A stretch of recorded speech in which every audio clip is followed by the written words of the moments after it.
Good afternoon to everyone. On the behalf of Indian Society of Wheat Science and ICAR-Directorate of Wheat Research, Jabalpur, I extend my warm welcome to all the participants, distinguished experts, and the panelists on the third day of national training on smart weed management for sustainable agriculture. Over the past 2 days, I am sure that you all have gained the insightful knowledge and practical insight from our expert. Today we have three insightful talks by our esteemed expert. First of all will be by Dr. Virender Kumar sir from IRI.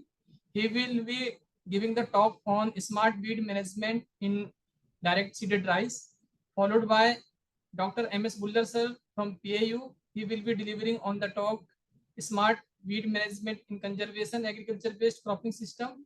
And third talk will be delivered by Dr. N.T. Raju sir, former director of ICAR-Directorate Jabalpur, on the talk herbicide tolerant crop in weed management. So let's begin with Dr. Virender sir. Dr. Virender sir is a principal scientist, weed science and system agronomy, and research director at Sustainable Impact research director at the Sustainable Impact through Rice-Based System Department, International Rice Research Institute, Philippines. He leads the Climate Resilient Farming System Unit and coordinates the Direct Seeded Rice Consortium. His research focus on sustainable weed management, resource use alternatives to puddle transplanted rice, and sustainable intensification of rice-based system.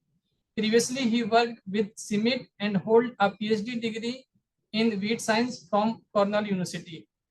Sir, having more than 150 scientific contributions that include 75 papers in highly reputed journals, Dr. Kumar is a globally recognized scientist for shaping strategies that connect research with practical solutions for farmers. His leadership is applying big data and analytics for decision making has further strengthened innovation in rice-based farming system. So, sir, we are delighted to have with us, and he will be delivering on the crucial topic that is smart weed management in direct seeded rice. Sir. So, sir, may I now request you to kindly begin your talk, sir.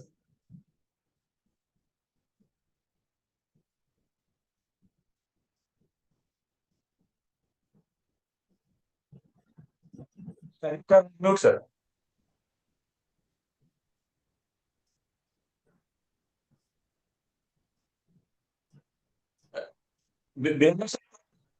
Sir. Can you see the slides? Yeah, perfect. Yes. Okay, great. So first of all, thank you very much for this opportunity. So I really thank all the organizers of this training program on weed management, smart weed management. And so today I'll be talking about smart weed management in direct seeded rice. And very quickly in the outline of my presentation. So very briefly, I'll talk about food security challenge, and then I'll spend some time on why direct seeded rice and why weeds are more problem in DSR. And then sometime I'll talk about basic principles of IWM, integrated weed management, and then dive deep into what are the opportunities in DSR. Starting with the food security challenge. And if you look at this figure, this shows the rice demand globally. And the data shows that by 2050, we will need additional 75 million tons of mill rice to meet the demand of the world population. The challenge is that we have to produce this additional rice from less resources, less labor, water, energy, and overall less inputs. And with lower environmental footprint, because rice has been blamed that it has the highest environmental footprint. So we have the pressure to grow rice with less environmental footprint. And then climate change. We have to produce this extra in this changing climatic conditions. So this is a big challenge, but also there are opportunities. And one of the biggest opportunity is to reduce yield losses caused by weeds. And if we can do that, it can lead to higher productivity, higher production, and more income for farmers. And this is the data from Dr. Yogita. If you look at, the actual yield losses due to weeds in rice, and actual mean this is the losses happening despite farmers' current weed management practices. And very clearly, there's a higher yield losses in direct seeded rice. So in transplanted, about 14% yield losses. In direct seeded rice, about 21.4% losses. So more losses in DSR than transplanting. And if you look at in economic terms, in rice, about $4 billion annually we are losing because of yield losses caused by weeds and the cost incur in the weed management. Together, rice and wheat is about 8 billion. Now we're talking about direct seeded rice. So why farmers are shifting, or what are the drivers of shifting from puddle transplanted rice to direct seeded rice? Puddle transplanted rice is still the most dominating method of rice cultivation in India particularly, but if you look globally, 70% rice is grown through transplanting method, and 30%, 33% area rice is grown through direct seeded system. Puddle transplanting rice, if you look at why, it's a lot of advantages of this method, and that's why farmers are still using this method. But in recent context, in current context, if you look at this method is a labor intensive, water intensive, energy intensive, and you can see how many labors are involved. Field remain flooded for most of the growing season, and energy in pumping water, in puddling, and flooded system also emit large amount of methane, a potent greenhouse gas responsible for global warming. Moreover, these resources, whether labor, water, energy, they all are becoming scarce and expensive. And because of this drivers of labor and water scarcity, and it become more expensive, transplanting system is becoming less and less economical. And that's why there's a need of alternatives. And alternatives should be labor, water, and cost effective, and should have a lower environmental footprint. And direct seed rice is one such alternatives. So, so these are drivers why there's an increased interest to shift from puddle transplanting rice to direct seed rice, dry or wet. These includes labor scarcity, water scarcity, economics. To farmers, the biggest driver I would say is labor and economics. Water is next. And also direct seeded rice give an opportunity to reduce greenhouse gas emission. And many countries have this target, NDC, to reduce greenhouse gas emission from agriculture. So this is another driver for scientific community and for government to shift towards direct seeding. There are several private sector now interested in direct seeding because of this carbon market or carbon credit opportunity, which this technology, dry direct seeding, offers. So many private sector is now interested to promote direct seeded rice. Why there's more weed pressure or weed problem in DSR compared to transplanted rice? That's the key question, right? So if you look at transplanted rice, and if you look at weed control practices in transplanted rice, so that's include basically puddling. So puddling create a clean seed bed. So because puddling, you kill the weeds and everything. So you start with a clean seed bed, and then you're transplanting. So your crop is already getting head start compared to weeds, because crop is already 25 to 30 days old, where weed is germinating. So it's easy that crop can suppress the emerging weeds. So more competitive than weeds. And then we have flooding from the day one. And flooded water is a very effective herbicide. So it's most of the weeds cannot germinate, only few weeds can emerge.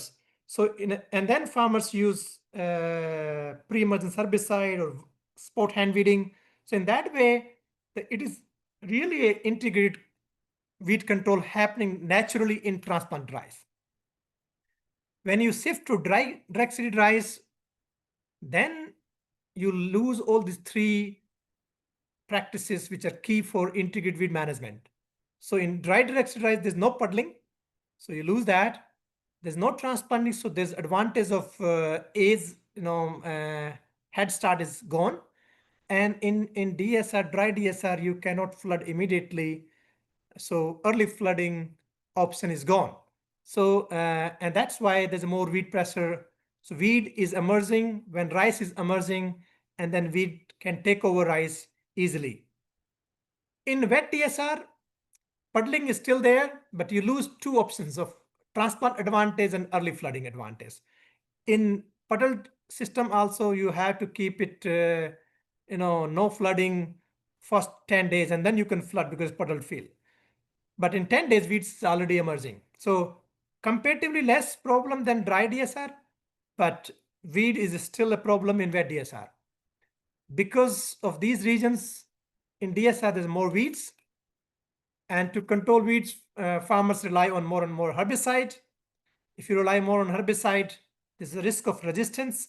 And DWR already documented case of resistance in DSR dominated area in I think Chhattisgarh. So there are not many cases of resistance in rice in India because of transplanted system, but with shift toward direct seeding, we start seeing resistance cases also because of more dependence on herbicide. And more weeds, more herbicide or other weed management practices leading to higher weed control cost. And if we don't control weed, then there's a higher risk of yield losses. And that's why we need is integrated weed management approach. Moreover, as we switch from transplanting to DSR, there's a shift in weed flora towards more difficult to control weeds. Some of the species were not a problem in rice. They are not a rice weeds. But as we switch to dry DSR, more aerobic system, these weeds start appearing, particularly Dactylocrinium egyptium. I mean, generally, you don't see this weed in paddy transplant system, but as you switch to DSR, you will see it. Lactoclova, Ischemum rugosum, and VD rice. So VD rice is another problem, and controlling VD rice in rice is not easy task. And under these species become more dominant, and these are more difficult to control. So what we need is an integrated weed management approach. What in IWN mean is basically, instead of relying on one method, you integrate multiple methods: physical, chemical, cultural, biological, and sometimes we call it a many little hammer approach instead of one large hammer. So, example is large hammer is chemical approach only, relying only on herbicide. It's not going to be sustainable. And we have seen that, herbicide can control weeds, but then problem of resistance is appearing. We are losing those herbicides. We have seen classical example of big losses in wheat due to Phalaris minor resistance. And this could be case if we don't apply IWM approach in DSR for future. Very quickly, some basic principle of IWM, and then we have to see which principle can be applied where. So all will not be applicable everywhere. We have to integrate these principles intelligently where it makes sense depending on the resources. Let me start with a framework of weed seed bank dynamics, because the root cause of weeds are basically seed bank. So if we can manage seed bank, I think we can manage weed also. And if you look at, there are weed seed bank in the soil, weed seeds are there.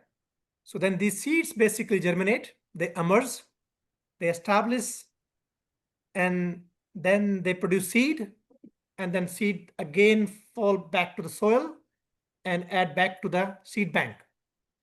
Also, seeds are also coming through seed dispersal, could be wind, water, whatever method, from neighboring fields.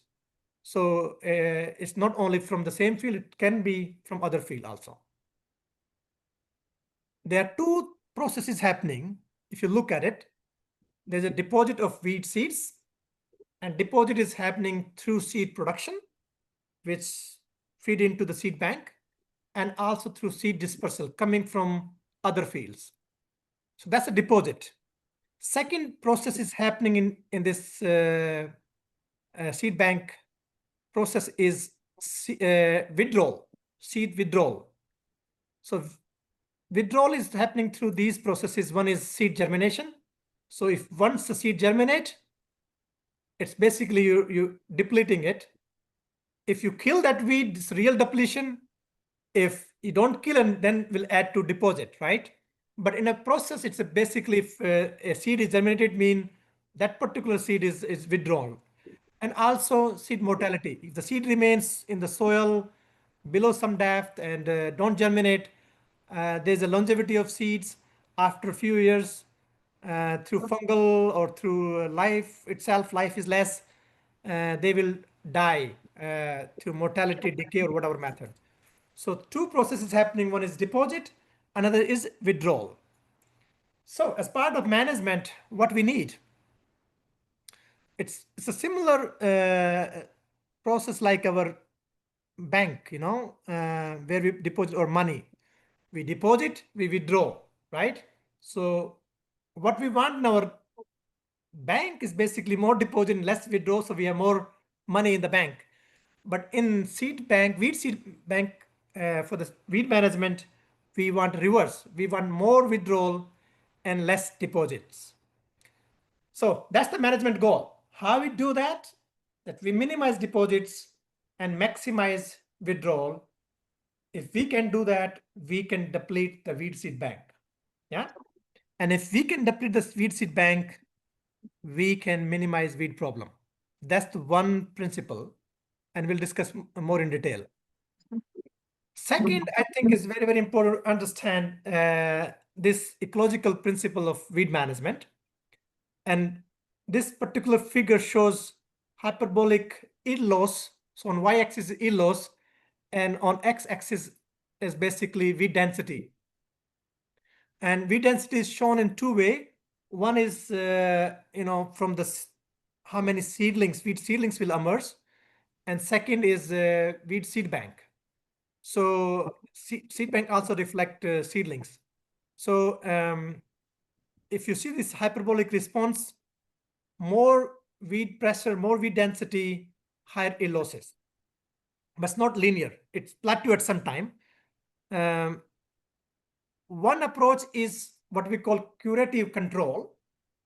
And under curative control, what we try to do is we reduce the density. So for example, if you don't control weeds, there's 100 weeds, and then you apply curative methods. It could be through herbicide, through mechanical weed control, through hand weeding.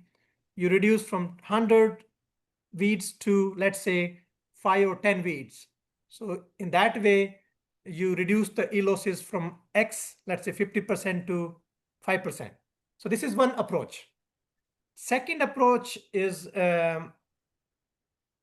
reducing the recruitment of the weeds. So NW mean is basically number of weed seedlings. SW mean number of weed seedlings coming from the seed bank.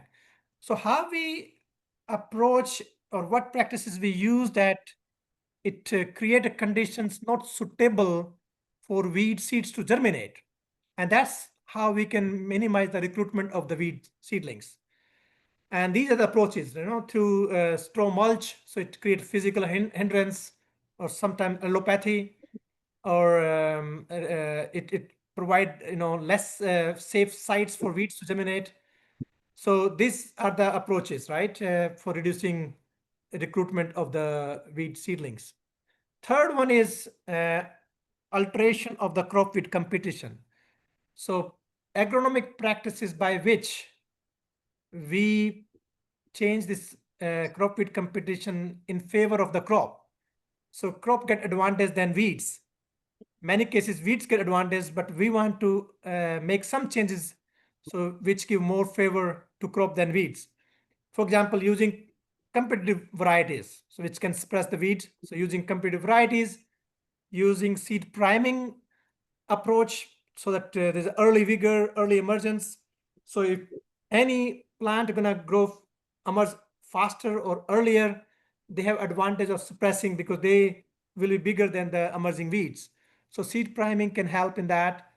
Transplanting, not in direct seeding because we're switching to direct seeding, but if direct seeding is not your aim, transplanting is possible, and transplanting give advantage to the crop.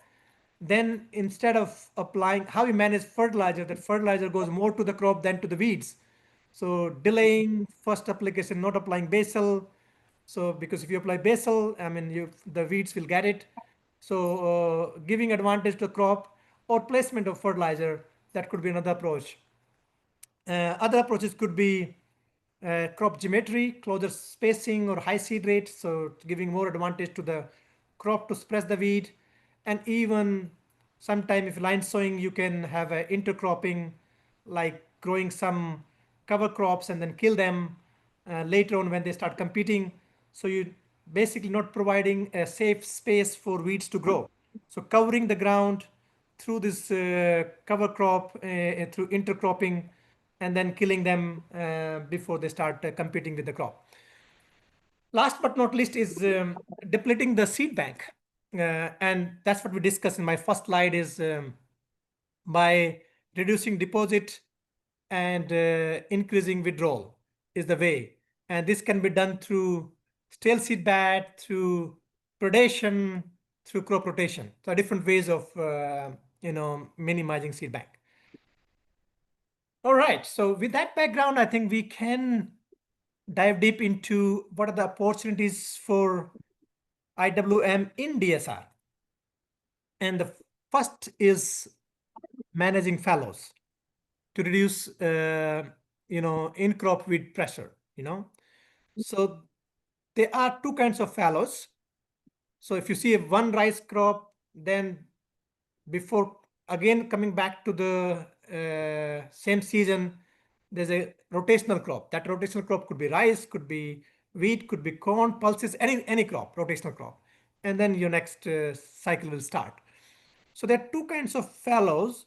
One is long fallow in single cropping system. There are in rain-fed areas only one rice crop, and then there's a long fallow, and then again in wet season, again rice. The dry season, there's no crop, and there's a long fallow, right? Second kind of fallows are basically short fallows between two crops in double cropping system. Rice and the next crop, there's always a gap of like a 1 month or 60 days or whatever, depending on the cropping intensity. So these are short fallows.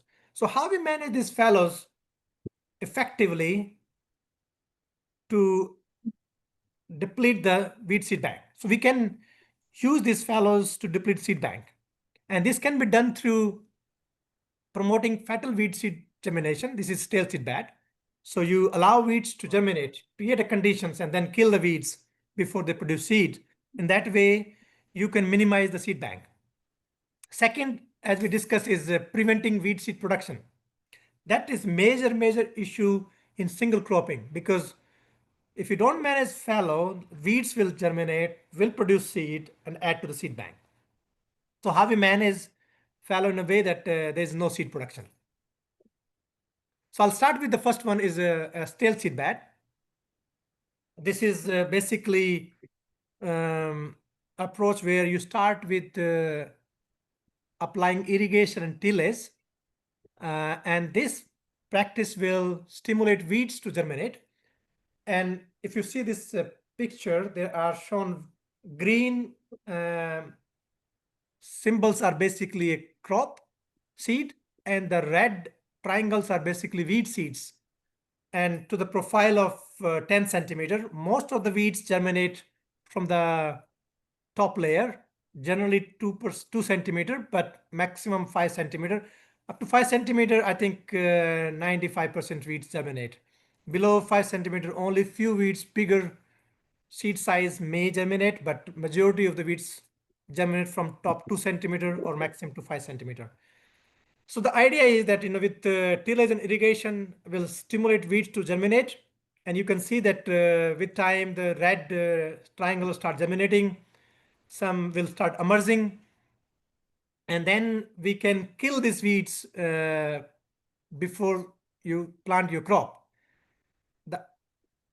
When you're killing these weeds, it has to be either shallow tillage, so you don't bring the weed seeds which are at below 5 centimeter depth, because below 5 centimeter depth, they are not going to germinate. But if you bring them on the top layer, they will germinate. So idea is to keep them below 5 centimeter, exhaust the top 5 centimeter through stimulation of the germination, and then kill either with herbicide like non-selective herbicide, glufosinate or something like that, or shallow tillage, so you don't bring new weed seeds on the top layer. That way, then you can plant your crop, and this way you have top 5 centimeter layer less weeds which are germinable. So this can be very effective for those weeds species which have a low dormancy, right? So they, like, if dormancy is low, they will germinate. Otherwise, they even top 2 centimeter, if they are dormant, they will not germinate, right? They may germinate later. And examples are Cypress aurea, Deformis, Fimbristylis, Eclipta, Leptoclova. They have low dormancy, so they can be effectively controlled with stale seed bed. This stale seed bed could be very effective for weedy rice, where we have limited options to control. Second is during long fallow. And if you look at this picture, I took this picture. This is not a crop. This is actually Cypress aurea. And you can see that how much seed production can happen if you don't kill the Cypress aurea before they produce seed. And then you know about this 1 year seeding, 7 year weeding, because most of the weed seeds have dormancy, longevity, so they can stay in the soil for several years. So it takes long time to again eliminate the seed bank.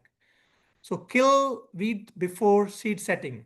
Germination, emergence is fine as long as you kill them before seed setting. And if another approach could be growing a cover crop, or bring any crop, so don't keep them fallow. If other crop is being grown, then chances of this much weeds growth is unlikely. So we did, you can see that, amount of seed production per plant, and this number is basically without competition. Of course, with competition could be less, but you can imagine how many seeds can be produced by a single plant if you don't control. And one experiment we did in Odisha with NRI Cuttack, with Dr. Saha when he was in Cuttack. So there's a long fallow in Odisha. So we included like mung bean, green gram crop during fallow period. And we observed that inclusion of mung bean or green gram crop during fallow period can lead to higher yield, 11% higher yield of rice, next crop of rice, and then 21% reduction in weed biomass in rice in the next crop because of less seed production happening during fallow period. And stale seed bed, this is the results from Haryana, 45 to 70% less weeds with one irrigation, and 70 to 85% less weeds with two irrigation of stale seed bed techniques. This was done by Dr. Samar Singh. Okay, so next, I think opportunity in DSR is through soil mulch or water DSR. This is widely practiced in Punjab, and Dr. Buller will talk about this in his next presentation, I'm sure.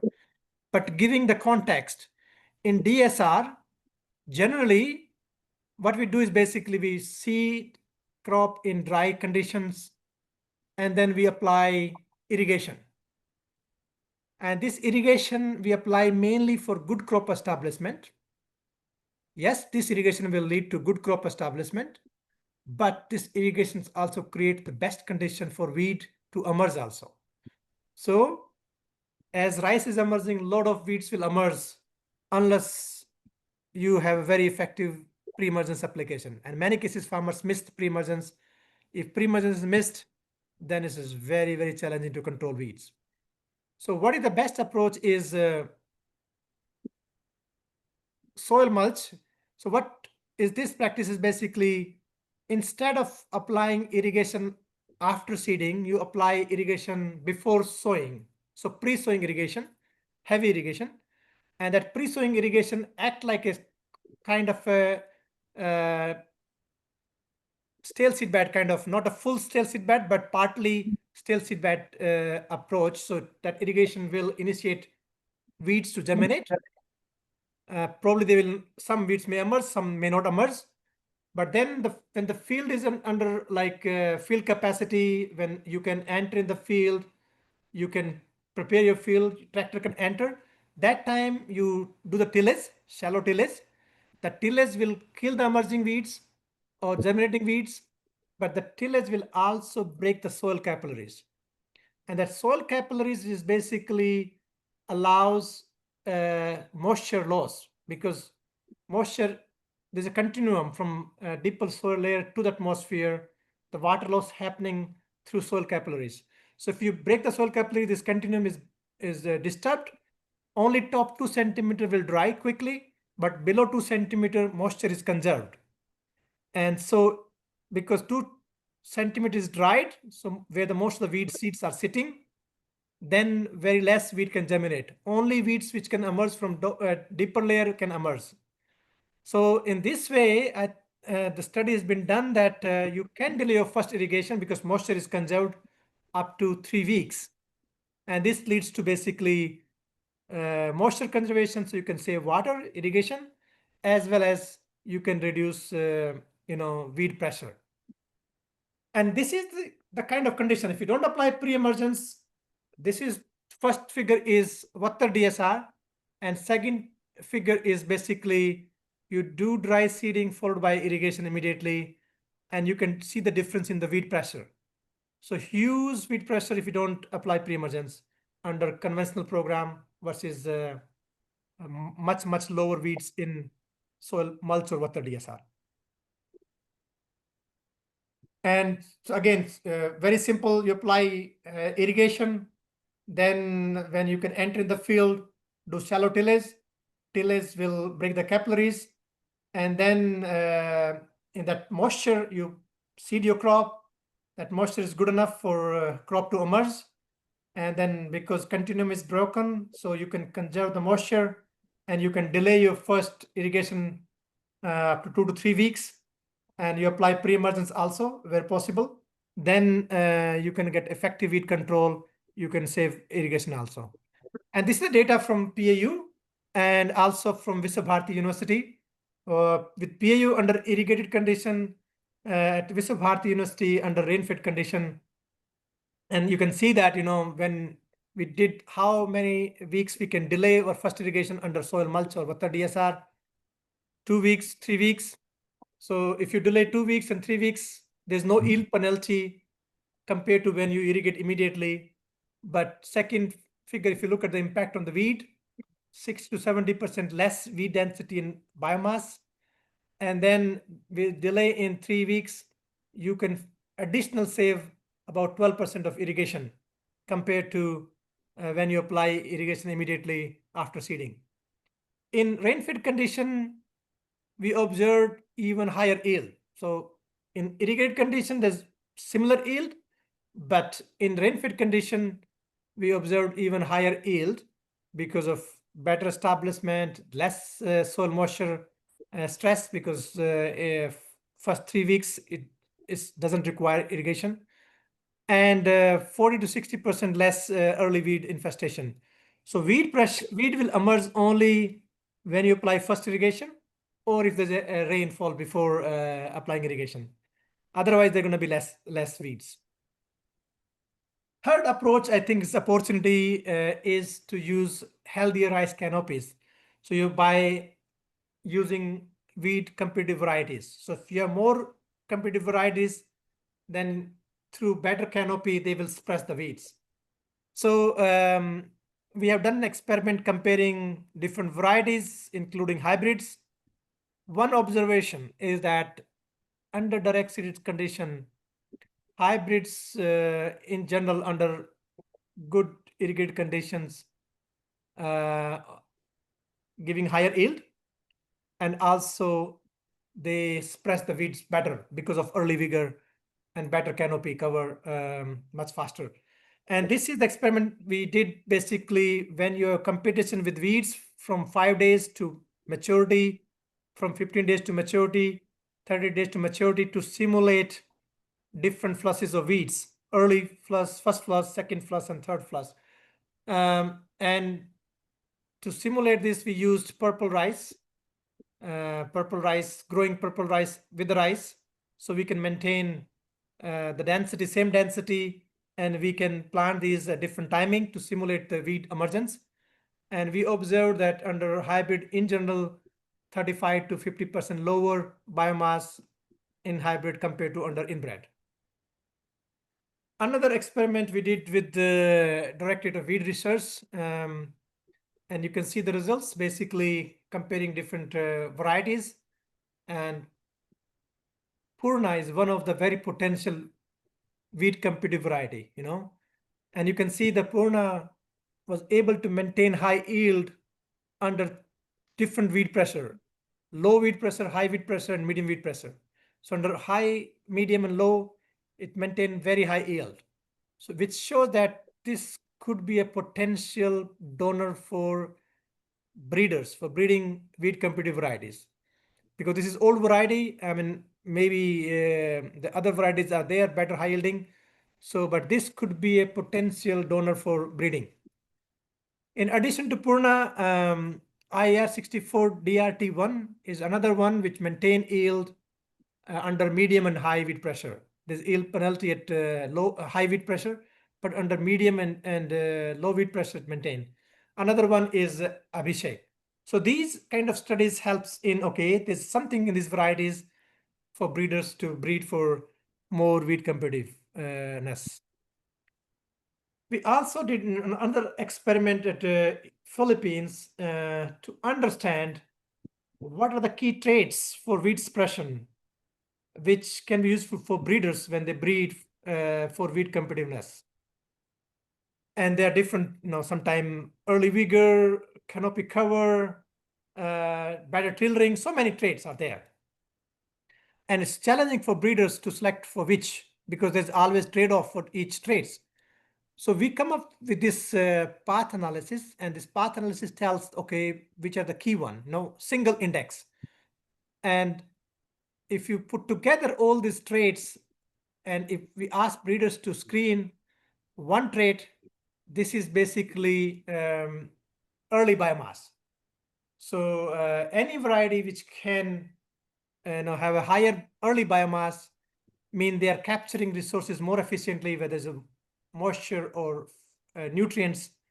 And early biomass means early combination of early vigor, more tillering, or whatever way, or canopy angle, or whatever, shading out is a good trait for breeders to select for.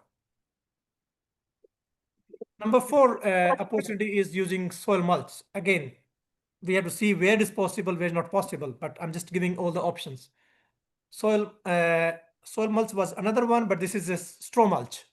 And you can clearly see the top one panel is with mulching and the lower panel is without mulching. So in top panel, you can see the rice rows, but in without mulch, if you don't control, then you hardly see which are the weeds, which are the rice, right? So clearly, all the grasses, broadleaf and sedges were lower under mulch treatment compared to no mulch treatment. This was from India. Second example is from Philippines. Fifth option is how we increase post-dispersal weed seed predation. How we encourage, when the seed rain is happening, when seed is being produced and they fall on the ground, before they get mixed up in the soil, initially they're on the surface. And that's the opportunity how we enhance predation. So there are some insect which eats these weed seeds. So if we could create a conditions that most of those weed seeds are being eaten before we till, then we can minimize the weed seed bank. So that's another opportunity. And again, we have to create like conditions which favor these seed predators, like ants, and rodents could be another one, but rodents can also eat crop, but ants are basically eating more weed seeds, not crop. So and this is example, we looked at predation for 14 days, and it can be very, very effective. High level of seed predation is happening, even up to 100% seeds were totally eaten by ants in Philippines, whether it's a Digitaria or Echinoclona or Indica. In India, we did this study in Karnal, and we observed basically significant effect of zero tillage and residue retention, because zero tillage, when you're not disturbing, then the predators are more, and residue also provide food for these seed predators. So can enhance the population of these seed predators. And we observed that barnyard grass seeds were eaten by these seed predators, significant effect, and also on Cazulia, but we didn't see effect on Eclipta and wild jute at Karnal. So how to preserve these predators and their habitat? So crop residue, and if you're not tilling, you're not disturbing them, you can create more population. And then mulching is also a good habitat. And then we can also have those border vegetation. So that can also attract these kind of predators, beneficial. These are beneficial predators. So growing some flowering plants on the edges could also attract. And then exposing these weed seeds on soil surface for longer time. So instead of immediately tilling, then those seeds will be incorporated, and they are not vulnerable to seed predators. So keeping delaying tillage for few weeks will allow these seed predators to eat seeds which are on the surface. Okay, coming to the sixth one is mechanical weeding. I think this is basically a opportunity, and we have not explored it that much. And one of the reasons is because mostly it's random transplanting or broadcasting. So if we don't have line sowing, I think we cannot use mechanical weeding. So prerequisite is line seeding. With mechanized direct seeding, this provide opportunity to use mechanical weeding. So I think we did some work with IGKVV, Dr. Devedi, and the results shows that with this single row or double row motorized weeder can be good options. So combining mechanical weeding 2 times, and then intra row manual weeding if you want to go completely without herbicide, or combining mechanical weeding with one post-emergence herbicide can lead to yield similar to weed free or similar to a chemical based weed program. So basically mechanical weeding can help us in reducing herbicide, at least from 2 applications to single application. And if you really want chemical free, then you have to have a combination of mechanical weeding and hand weeding, especially within row, because mechanical weeding will not control within row.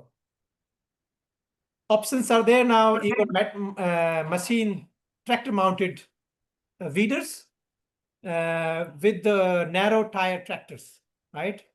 And these narrow tire tractors can do multiple things, can use for mechanical weeding, you can use for post emergence application, pre-emergence application of herbicide, can be used for deep placement of fertilizer, because remember crop weed competition, deep placement of fertilizer is not possible, second application. But with this kind of tractor mounted narrow tire, I think deep placement of fertilizer is also possible. Okay, moving to now, seventh is herbicide. So herbicide is an integral part of IWM, but herbicide should be used as our last resort, should be part of integral approach rather than only dependent on herbicide, right? Great progress has been made, because especially when we're switching to direct seeding, I think if we don't use herbicides, it's going to be nightmare. It's going to be very, very challenging. With time, once you reduce the seed bank, you can switch to less herbicide, but initially we need it. And a great progress has been made. And because of this progress, because of herbicide, we are now positioned to scale DSR. Otherwise, not possible. So results show that if we apply one pre-emergence, one post-emergence can provide very, very effective weed control. But selection of post-emergence is critical. Selecting right herbicide based on the weed flora is critical. Otherwise, if you use wrong herbicide, then you won't get the results. And then it's very, very important to integrate one spot hand weeding. After applying pre and post, leftover weeds are very, very few. And hand weeding, spot hand weeding is feasible. It won't be that costly, or mechanical weeding. And these integration of mechanical weeding or hand weeding is important to avoid resistance development. Otherwise, any escape can lead to resistance development or add to seed bank. So avoiding seed bank, like seed production, or avoiding resistance, integration of hand weeding or mechanical weeding is critical. And you can see that how effective herbicides are. So that at the bottom, when you don't apply any pre-emergence, so you can see how many weeds has emerged. You can see clearly the rice rows, and in between are all weeds. But when you apply different pre-emergence herbicide, whether oxidizone, pritlachlor, or pendimethalin, fields are clean. So pre-emergence, if you apply it right time, in right moisture, they are very effective. Then post-emergence are equally important, because pre-emergence will provide you effective weed control for 2 weeks. Then effectiveness will go away, and then next flush of weeds will emerge. And to control those, we need a post-emergence. So there are several options, but key is selection of right herbicide, because efficacy will depend on right selection of right herbicide, applying right time, right doses, right equipments, and right application method. Sometimes farmers mix in sand or something. Some herbicide can work, but not all. And then rotation of herbicide if you want to delay resistance. This is too much information for farmer, isn't it? It's not easy. And that's why we have options to control weeds. But when it comes to weed management at farmer level, there are a lot of gaps, because this is too much information for farmers to make decisions. So knowledge intensive solution is decision tools. Developing a decision tool or app which can help farmers to make right decision. That's what we have to do it. I think we started some work with the Directorate, and somehow it got stuck. I think we have to revisit that one. So we will work on developing decision tools with the different stakeholders. I think Directorate should take initiative on that. We have some exercise, maybe Dr. Choudhary and other, I think let's have a meeting. If Directorate can take lead where we stop and convert that into a more decision tool, so it's easy for farmers or which herbicide to use depend on the weed flora, when to apply, and all those things. Okay, on herbicide, I think mostly our focus has been on efficacy and cost, but it's equally important to focus on environmental impact. Now herbicides are there, then which are much more green chemistry.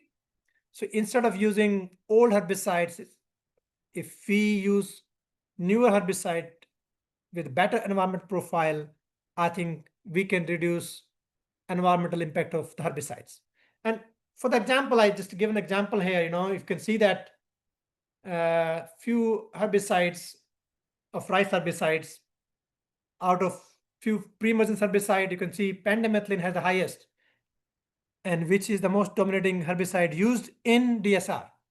So we have to find alternative of pendimethalin, which has a lower environmental impact. So oxidizone has a lower environmental impact, so maybe good options. Other herbicides, we can also look at environmental impact. So, and similarly, in post-emergence, bispiribak, 2,4-D, imidazopyr, so many options I compared, and 2,4-D has the highest environmental impact. And I think we have options to replace 2,4-D. We have better herbicide, which provide equally like control for broadleaf and sedges, and in the same price tag. So there's a potential to replace 2,4-D wherever it's being practiced with other alternative herbicides with a lower environmental footprint. Okay, another one is herbicide tolerant rice technology. Because in DSR, weed control is still the biggest problem in scaling.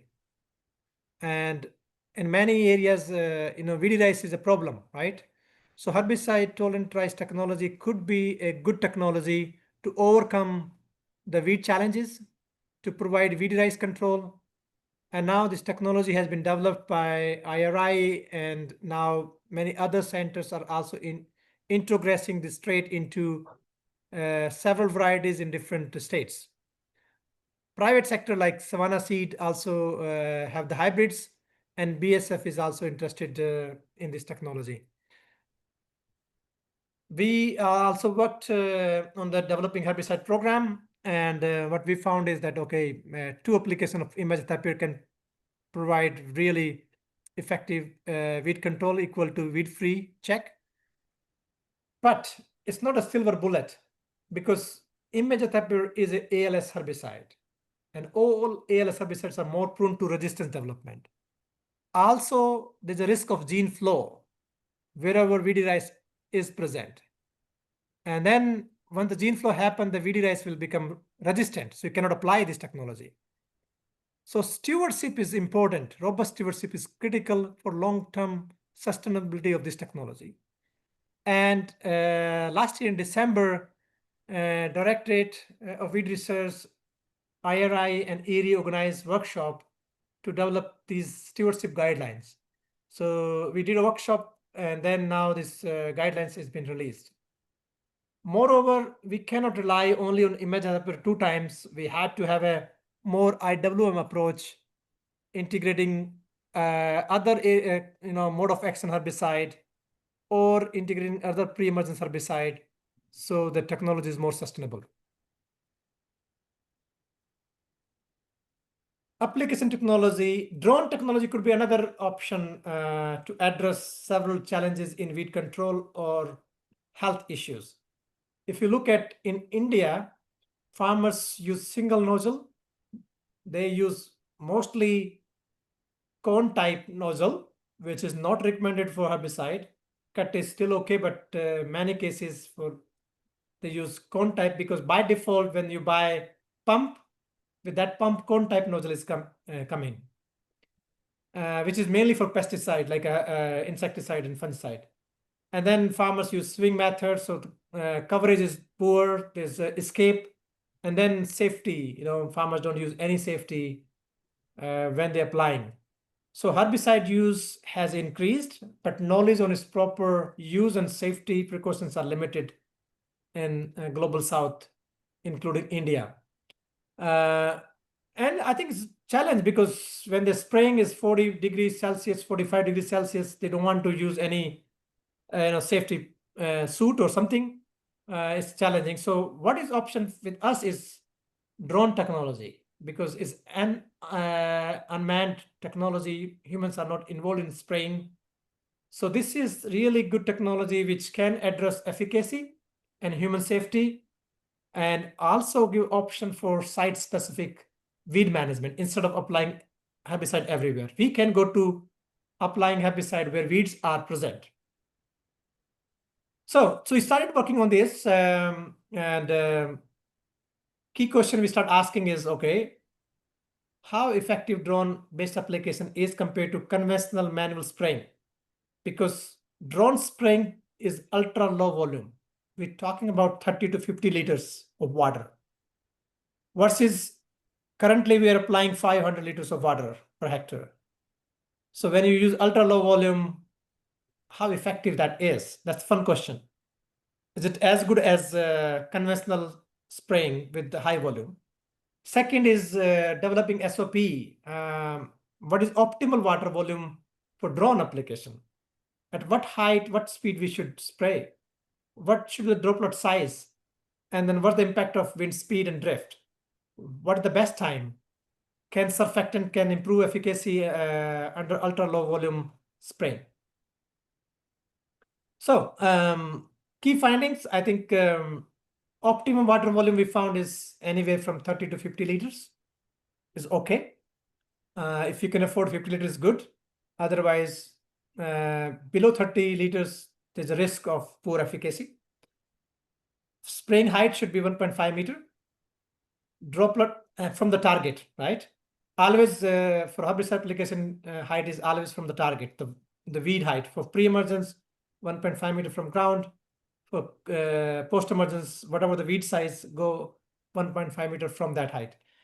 Droplet size should be not extra fine droplet, like a medium 230 micrometer is better than 100. We compared only two because our drone had these two options only, because ultra finer droplets lead to more drift losses and get evaporated much faster. So deposition is better with the 230 micrometer droplet size. And then for this herbicide, translocated herbicide, we looked at how many droplets should be there in a surface area basis. So 50 droplets per centimeter square coverage is required, minimum requirement. So more is better, but 50 is minimum. If it is less than 50 droplets per centimeter square area, then the efficacy is compromised, and 12.5% area should be covered. And we found that drone-based application with 30 to 50 liters gives similar efficacy as our 500 liters of water volume, and there's no human exposure, so that's an additional advantage, and we can save water. We are working around the best time to apply, because morning is best when there's a less wind, but sometimes there's more dew, and so it can not be that effective, because through dew drop, the spray volume can fall on the ground. Also, wind speed impact, drift impact, we have also studied. We are analyzing that also.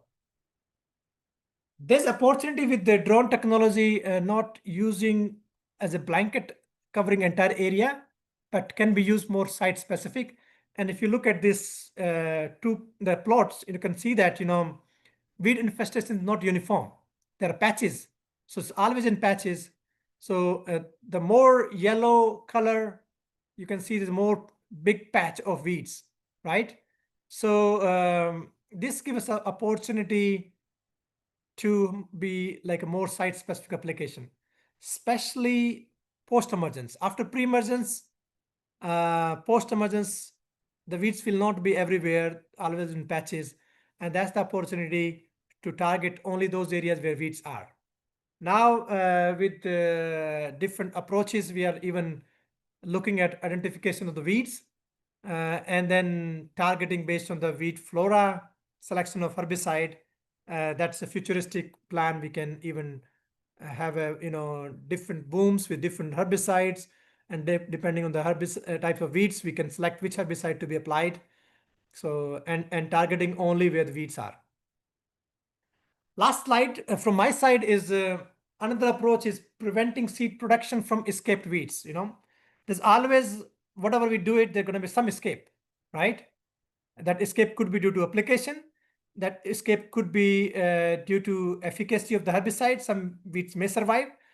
So how we manage preventing those escape weeds from seed production? So we start looking at, okay, can we apply some herbicides at late condition when around flowering or seed setting that kill the seed setting, basically. Seeds will be not viable. Can we find some herbicides? And even we looked at some of the non-selective herbicides with the notion that drone technology will be available in future, and we can have a targeted application. So it will not kill entire area, only we can target where the weeds are. So it won't affect much of our field. So, or even we can use, for weedy rice control, using, sponge technology where we can touch the canopy. That's another approach, whip technology. So, so we looked at different conventional herbicide and non-selective herbicide, and we found very, very interesting results.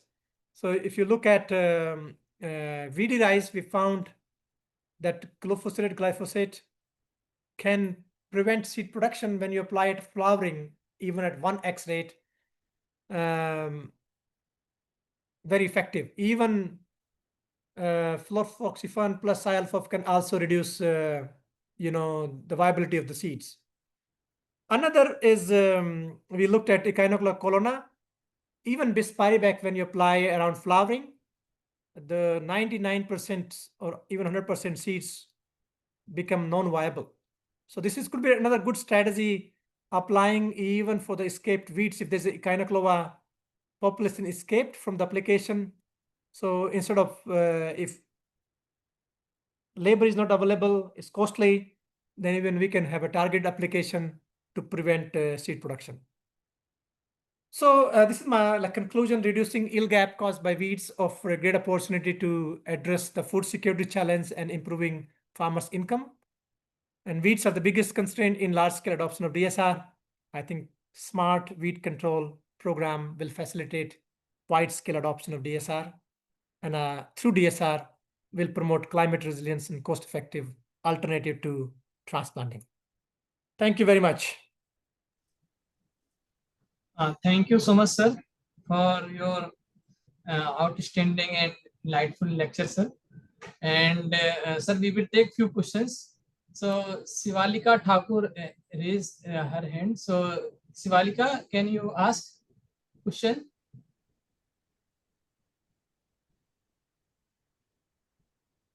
Sivalika. Okay. So no problem, sir. Sir, some questions are there in our question and answer box, sir.